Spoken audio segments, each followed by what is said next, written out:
মাঠে পরাজিত ব্যক্তি সে জিততে পারে, কিন্তু মনের কাছে পরাজিত ব্যক্তি কখনো জিততে পারে না। তাই নিজের মনকে শক্ত করুন, দেখবেন জিত আপনার নিশ্চিত হবেই। নমস্কার, আমি আপনাদের বন্ধু তারাশঙ্কর, আপনাদের এই চ্যানেল স্টার অ্যাস্ট্রো ডিভাইনে আপনাদের হার্দিক অভিনন্দন জানাই।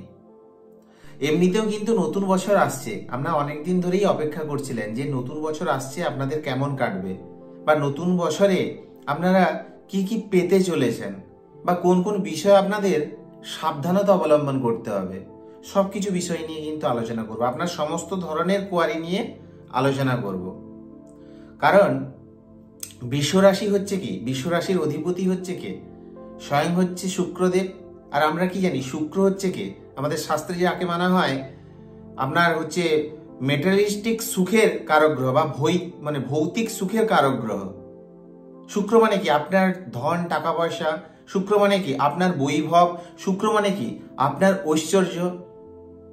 তাই এই শুক্র হচ্ছে আপনাদের রাশি অধিপতি। সেই রাশি অধিপতি বছরের শুরুতেই কিন্তু আপনাদের কেন্দ্রভাবে গোচর করছে, বুধ এবং শুক্র সপ্তম ভাবে। যদি 2024 সালের গোচর কুণ্ডলীটা দেখেন, তাই দেখে নেব যে বৃষ রাশির জাতক জাতিকাদের এই 2024 সাল কেমন কাটবে। আপনার সমস্ত ধরনের প্রশ্নগুলো নিয়ে কিন্তু আলোচনা করব, এবং সেটা পয়েন্ট টু পয়েন্ট এবং পুঙ্খানুপুঙ্খভাবে।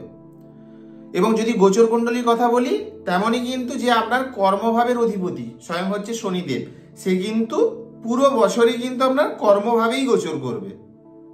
এবং দেবগুরু বৃহস্পতি যে এখন আপনাদের দ্বাদশ ভাবে গোচর করছে, মে মাসের পর কিন্তু দেবগুরু বৃহস্পতি আপনাদের রাশি বা লগ্নেই কিন্তু গোচর করবে।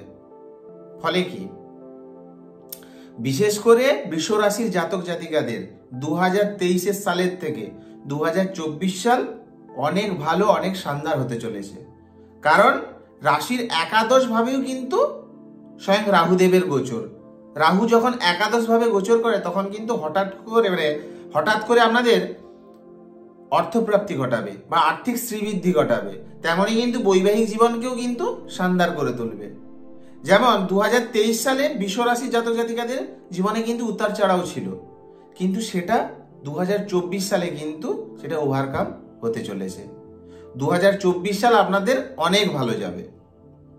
অর্থনৈতিক অবস্থা বা ফাইন্যান্সিয়াল কন্ডিশন কেমন থাকবে আপনাদের এই বছর?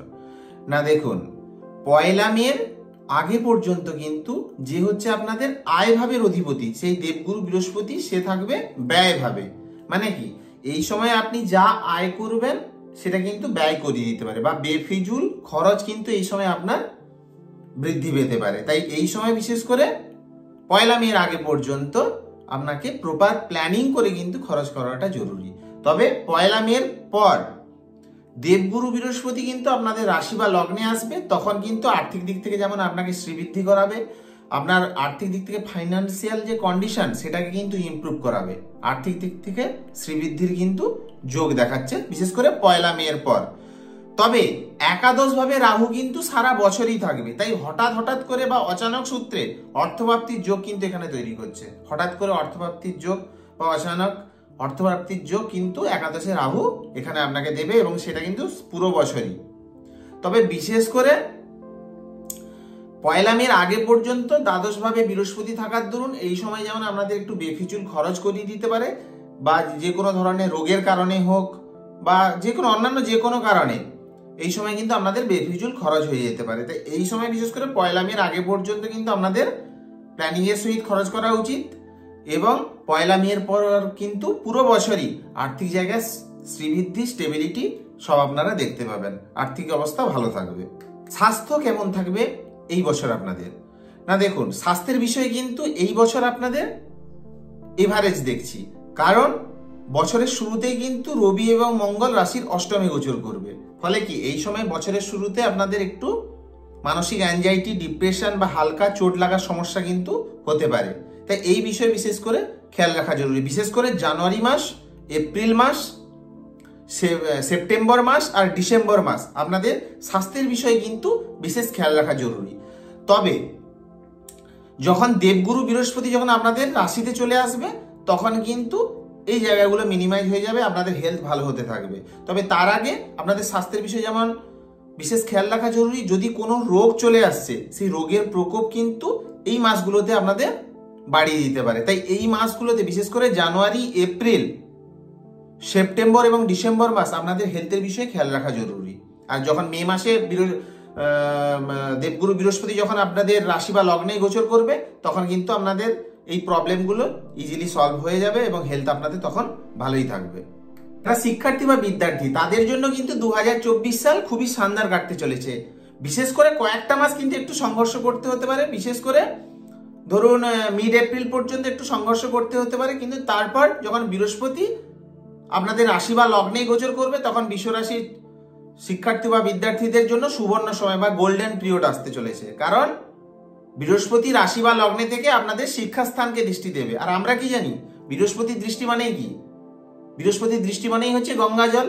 ফলে কি, বিশেষ করে যারা বিভিন্ন ধরনের কম্পিটিটিভ এক্সাম বা যে কোনো ধরনের প্রতিযোগিতামূলক পরীক্ষার জন্য প্রিপারেশন নিচ্ছিলেন, তাদের জন্য কিন্তু বিশেষ করে মিড মার্চের পর কিন্তু ভালো সময় আসতে চলেছে। এবং বিশেষ করে UPSC, civil service, WBCS, JEE বা যে কোনো ধরনের প্রতিযোগিতামূলক যারা প্রিপারেশন নিচ্ছিলেন তাদের জন্য মিড এপ্রিলের পর খুবই ভালো সময়। শিক্ষার ক্ষেত্রে কিন্তু পুরো বছর, মিড এপ্রিলের পর থেকে পুরো বছর কিন্তু গোল্ডেন পিরিয়ড। এই সময় আপনাদের যে কোনো শিক্ষার দিক থেকে যে কোনো মনোরথ পূরণ হতে পারে। গোচর অনুসারে কিন্তু বৃহস্পতির রাশি বা লগ্নে গোচর শিক্ষাক্ষেত্রে কিন্তু শিক্ষাস্থানকে বৃদ্ধি করাবে। বৈবাহিক জীবনের দৃষ্টিকোণ থেকে বছরের শুরুতেই কিন্তু বৈবাহিক জীবন খুবই ভালো থাকবে, কারণ বছরের শুরুতেই কিন্তু বুধ এবং শুক্র আপনাদের সপ্তম হাউস মানে আপনাদের বৈবাহিক স্থানেই গোচর করবে। তাহলে বৈবাহিক জীবনের দৃষ্টিকোণ থেকে পুরো বছরটাই শানদার থাকবে এবং বছরের শুরু থেকে কিন্তু গোচরটা খুবই ভালো। সেকেন্ডলি কি, যারা প্রেম বা লাভ রিলেশনশিপে আছেন তাদের জন্যও কিন্তু খুব ভালো সময়। বিশেষ করে যারা সিঙ্গেল আছেন তাদের লাইফে নতুন কেউ আসতে পারে। বিশেষ করে প্রেমের জায়গায় মে মাসের পর থেকে কিন্তু প্রেমে আরো মধুরতা বাড়বে। বৈবাহিক জীবনের দৃষ্টিকোণ থেকে কিন্তু পুরো বছরটা খুবই ভালো। সেকেন্ডলি যারা বিবাহের কথা ভাবছেন তাদের ক্ষেত্রে কিন্তু মিড এপ্রিলের পর বিবাহের যোগ তৈরি হচ্ছে, তখন আপনাদের বিবাহ হতে পারে। সেকেন্ডলি কি, যদি আপনার সন্তান অলরেডি থাকে তাহলে কিন্তু সন্তানকে নিয়ে চিন্তা কিন্তু আপনাদের মে মাস পর্যন্ত থাকবে। তবে মে মাসের পর যখন দেবগুরু বৃহস্পতি আপনাদের রাশি বা লগ্নে গোচর করবে, তখন আপনাদের যারা বিশেষ করে ফ্যামিলি প্ল্যানিং এর কথা ভাবছেন বা নতুন সন্তানের কথা ভাবছেন, নতুন সন্তান প্রাপ্তির কথা ভাবছেন, তাদের কিন্তু এখানে দেবগুরু বৃহস্পতি নতুন সন্তান প্রাপ্তির যোগ তৈরি করবে। লগ্নে থেকে আপনাদের 5th হাউসকে দৃষ্টি দেবে, সন্তান যোগ যেমন তৈরি করবে তেমন যারা অবিবাহিত তাদের বিবাহের যোগ তৈরি করবে, বিশেষ করে মিড এপ্রিলের পর থেকে। এবং পুরো বছরটাই কিন্তু বৈবাহিক জীবনের দৃষ্টিকোণ থেকে খুবই ভালো থাকবে, খুবই শানদার থাকবে। ফ্যামিলি যে অ্যাটমসফিয়ার সেটাও খুব ভালো থাকবে, পরিবেশ পরিস্থিতি আপনাকে ফুললি সাপোর্ট করবে। কেরিয়ার বা কামকাজ কেমন থাকবে আপনাদের এই বছরে? না, কেরিয়ারের বিষয়ে বলতে গেলে বিশেষ করে বিশ্বরাশির জাতক জাতিকাদের কর্মক্ষেত্রে পরিবর্তন বছরের শুরুতে না করাই ভালো। বিশেষ করে জানুয়ারি মাসে যে কোনো ধরনের কর্ম পরিবর্তনের ডিসিশন না নেওয়াই ভালো। সেকেন্ডলি কি, যদি আপনাদের কোনো ব্যবসা করার থাকে তাহলে জানুয়ারি মাসটা ওয়েট করে যান, ফেব্রুয়ারি থেকে করতে পারেন। বিশেষ করে মে মাসের পর কিন্তু যদি আপনি বলেন কেরিয়ার রাইজের কথা, তাহলে কেরিয়ারের রাইজ আপনাদের মে মাসের পর হবে। কারণ বৃহস্পতি যখন আপনাদের রাশি লগ্নে আসবে তখন আপনাদের কেরিয়ারে রাইজ ঘটাতে পারে, বা কর্মক্ষেত্রে প্রমোশন, কর্মক্ষেত্রে ইনক্রিমেন্ট বা কর্মক্ষেত্রে আয়ের দ্বারা শ্রীবৃদ্ধি, আর্থিক শ্রীবৃদ্ধির কিন্তু যোগ সেখানে তৈরি করবে। এই সময় আপনি যদি ব্যবসা করে থাকেন, এই সময় নতুন ব্যবসা শুরু করতে পারেন, নতুন ইনভেস্টমেন্ট করতে পারেন, নতুন বিনিয়োগ করতে পারেন। সেক্ষেত্রে কিন্তু আপনাদের ক্ষেত্রে ভাগ্যের সহায়ক হবে এবং লাভদায়ী হবে। আর কেরিয়ারের প্রমোশনের ক্ষেত্রে, কেরিয়ারে আপলিফটের ক্ষেত্রে কিন্তু বিশেষ করে মে মাসের পর কিন্তু ভালো পরিস্থিতি আসবে। সেকেন্ডলি কি, বছরের শুরুতে এই সময় যে কোনো কর্ম পরিবর্তনের ডিসিশন না নেওয়াই ভালো, বিশেষ করে জানুয়ারি মাস। সেকেন্ডলি কি উপায় করবেন না, প্রত্যহ কিন্তু সূর্যকে অর্ঘ্য দিন। বিশেষ করে মে মাসের আগে পর্যন্ত কিন্তু আপনাদের যে দেবগুরু বৃহস্পতি সে আপনাদের দ্বাদশ ভাবে থাকবে। তাই এই সময় যদি আপনারা প্রত্যহ যে কোনো হলুদের তিলক হোক মাথায় ধারণ করুন, বা যে কোনো ধরুন কেশরের তিলক বা অষ্টগন্ধার তিলক মাথায় তিলক নিন। সেকেন্ডলি কি, স্নান করার সময় একটু যে জলে স্নান করা সেখানে একটু হলুদ মিশিয়ে স্নান করুন। সেক্ষেত্রে কিন্তু বৃহস্পতি আপনাদের পজিটিভ হবে। এবং প্রত্যহ যদি পারেন হনুমান চল্লিশা পাঠ করুন, সেক্ষেত্রে কিন্তু আপনার ক্ষেত্রে ভাগ্যের ক্ষেত্রে কর্মর ক্ষেত্রে বৃদ্ধির সহায়ক হবে। এবার বলি, যদি ভিডিওটি ভালো লাগে অবশ্যই চ্যানেলটিকে সাবস্ক্রাইব করুন এবং পাশে থাকা অল নোটিফিকেশন অপশনে অবশ্যই ক্লিক করুন, যাতে আমি নতুন কিছু ভিডিও আপলোড করলে সবার প্রথম আপনাদের কাছে পৌঁছে যায়। এবং ভগবানের কাছে প্রার্থনা করি যে নতুন বছর আপনাদের খুব ভালো কাটুক, ভগবান যেন আপনাদের সব ইচ্ছে, মনের ইচ্ছেকে যেন পূরণ করে, এই কামনা করি। সবাই ভালো থাকুন, সুস্থ থাকুন এবং পারলে লাইক কমেন্ট করতে ভুলবেন না, কারণ আপনার এক একটা লাইক আমাকে অনেকটা অনুপ্রেরণা যোগায় নতুন ভিডিও বানাতে। সবাই ভালো থাকুন, সুস্থ থাকুন। ওম নমঃ শিবায়।